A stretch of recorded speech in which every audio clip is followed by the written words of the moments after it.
HOA cut down my oak trees, so I cut off their water. I inherited my grandmother's house in 2014, half an acre outside Austin where she'd lived since 1967. The property had 3 live oaks she'd planted as saplings. I grew up climbing those trees. When she passed, leaving the house to me felt like keeping her memory alive. Then Sunset Ridge Estates went up next door.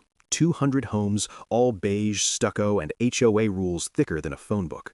My lot wasn't part of it, I'd checked, but their board president, Greg, kept leaving notes on my door about community standards and how my yard didn't match their aesthetic. I ignored him. It was my land. I came home from my shift at the hospital one Tuesday to find all 3 oaks cut to stumps. A contractor's truck sat in my driveway. Greg was there with a clipboard, calm as anything. Said the trees were encroaching on HOA sightlines and posed a liability. Handed me a bill for the removal, $700.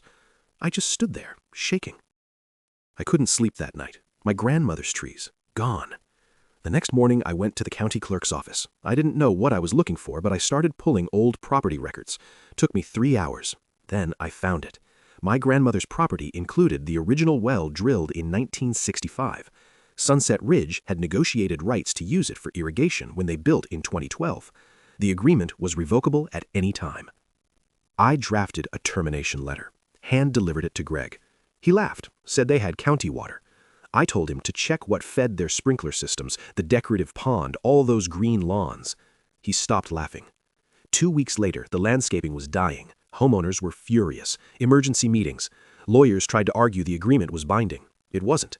The HOA settled, paid for 3 mature oak transplants and $15,000 in damages. Greg resigned a month later. I sit under those new trees sometimes. They're not my grandmother's, but they're growing strong. That's enough. If this story meant something to you, let me know below.